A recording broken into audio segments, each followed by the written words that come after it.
اگر فیصل نصیر اور عاصم منیر عمران خان صاحب سے معافی مانگ لیتے ہیں تو انشاءاللہ تعالی وہ آپ کو اسی وقت معاف کر دیں. آپ ان کو ریلیز جلدی کروائیں, کوئی بھی بہانہ لگائیں, ان کو چھڑوائیں, کیونکہ آپ تو چاہ رہے ہیں ابھی آپ کسی طریقے سے بھی عمران خان بیلیں کے رہیں اور چلے جائیں تاکہ آپ سرخ رو آپ کی جان چھوٹ جائے. آپ نے جو وعدہ کیا تھا وہ مجھے پتا ہے, آپ نے جو نواز شریف کے ساتھ وعدہ کیا تھا, جو آپ نے روکڑا لیا ہوا ہے, پیسہ لیا ہوا ہے, آپ نے وہ جو اگلی قسط سے لی ہے وہ آپ نے حلال کرنی تھی, وہ آپ نے ان کو کر کے دکھا دیجیے جی.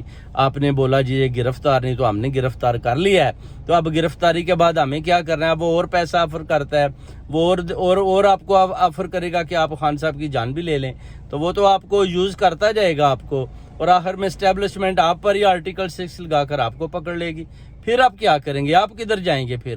عمران خان تو ہیرو ہیں, ہیرو نمبر 1 ہے پوری دنیا کے, پاکستانی قوم کے, اوورسیز کمیونٹی کے, تو آپ کیسے ان کا مقابلہ کریں گے؟ بیٹر ہے کہ آپ ان سے معذرت کریں, معافی مانگیں اور اپنے گھروں کو جائیں اور ان سے جا کر تعلیم حاصل کریں کہ ہم نے ملک کو کیسے چلانا ہے, قوم ہم سے کیسے پیار کرتی ہے, جیسے ہم پاک آرمی سے کرتے ہیں. آپ بھی جتنے یہ گندے جرنیل آ گئے ہیں, آپ سے بھی ہم چاہتے ہیں کہ ایسے ہی پیار کریں جیسے دوسری ہم پاک آرمی سے کرتے ہیں. اس لیے آپ کو اپنے اندر جھانکنا ہوگا, اپنے آپ کو ٹھیک کرنا ہوگا, آپ کو اپنے ضمیر جگانے ہوں گے, ان چوروں ڈاکوؤں سے جان چھڑانی ہوگی, تو پھر قوم بھی آپ کے ساتھ کھڑی ہے. بہت بہت شکریہ.